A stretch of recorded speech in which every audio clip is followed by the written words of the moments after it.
Assalamualaikum warahmatullahi wabarakatuh. Saya Irfa Farhatul Maula, NIM 19070716035 dari kelas Psikologi 5A, Program Studi Psikologi Fakultas Psikologi dan Kesehatan Unwali Songo Semarang. Izin mempresentasikan perihal kebutuhan dan layanan pendidikan yang dibutuhkan ARBK. Kebutuhan ARBK Autisme. Anak dengan autisme memerlukan perhatian khusus, sehingga orang tua tentu tidak bisa asal memilih sekolah untuknya. Dalam memilih sekolah terbaik untuk anak autistik berbeda-beda, sebab masing-masing anak punya karakter, kebutuhan, serta kemampuan kecerdasan yang berbeda. Jenis sekolah untuk anak dengan gangguan ini ada sekolah khusus yang terdiri di sekolah vokasi, sekolah transisi, serta sekolah inklusif. Yang pertama, sekolah vokasi. Sekolah khusus vokasi biasanya mengajarkan berbagai keterampilan yang dibutuhkan anak dengan autisme untuk siap bersekolah normal, seperti mengajarkan keterampilan berbicara hingga keterampilan sosial. Ada pula yang masih menggunakan kurikulum nasional namun ditambahkan dengan program lainnya. Program sekolah vokasi khusus autisme biasanya mengandalkan metode Applied Behavior Analysis.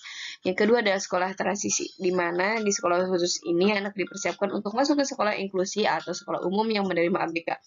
Meski begitu, tidak semua anak dengan gangguan autistik butuh masuk ke sekolah khusus. Misalnya saja, bila gejala autisme anak tidak terlalu berat, seperti bisa berkomunikasi dengan baik, punya perilaku dan keterampilan sosial yang cukup baik, atau tidak menyakiti anak lainnya, mereka bisa masuk saja ke dalam sekolah inklusi. Bahkan ada banyak anak autistik yang justru lebih berkembang jika dimasukkan ke sekolah inklusi. Yang ketiga adalah sekolah inklusi. Sekolah inklusi sendiri merupakan sekolah umum yang murid penyandang disabilitas atau anak berkebutuhan khusus. Orang tua mesti memahami dulu bahwa sekolah inklusi sendiri juga banyak ragam penerapannya.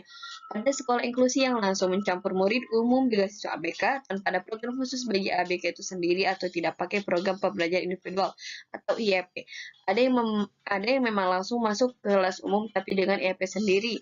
Ada yang memiliki badan khusus atau special needs center sehingga anak akan ikut pelajaran umum lalu kadang ikut pelajaran khususnya, dan ada juga sekolah yang menyatakan inklusi tapi membedakan kelas umum dengan. Kemudian pendidikan bagi anak ARBK autisme. Pendidikan bagi anak autis idealnya diberikan dalam bentuk sekelompok penanganan untuk membantu mereka mengatasi kebutuhan khususnya. Di Amerika sendiri, banyak bentuk-bentuk pendidikan tersedia, antara lain individual terapi, di mana melalui penanganan di tempat terapi atau di rumah. Intervensi seperti ini merupakan dasar dari pendidikan individu autis melalui penanganan one-on-one. Anak belajar berbagai konsep dasar dan belajar mengembangkan sikap mengikuti aturan yang ia perlukan untuk berbaur di masyarakat. Yang kedua, desain autistic class. Salah satu bentuk transisi dari penanganan individual ke bentuk kelas klasikal, di mana sekelompok anak yang semuanya autis belajar bersama-sama mengikuti jenis instruksi yang khas. Anak-anak ini berada dalam kelompok yang kecil. Satu kelompok terdiri dari 1-3 anak dan biasanya merupakan anak-anak yang masih kecil yang belum mampu imitasi dengan baik. Yang ketiga yaitu ability group class.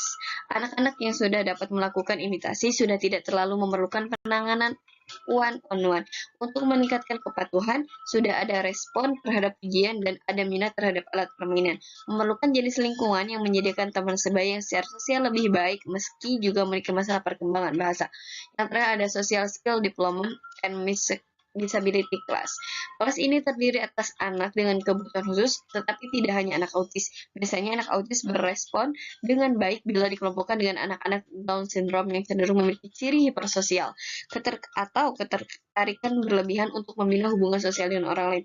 Ciri-ciri ini membuat mereka cenderung bertahan, memerintah, dan berlari-lari di sekitar anak autis sekedar untuk mendapatkan respon. Hal ini tentunya sangat baik sekali bagi si anak autis. Oke, cukup sekian presentasi dari saya. Kurang dan lebihnya mohon maaf. Semoga sehat dan bahagia selalu teman-teman semuanya. Terima kasih.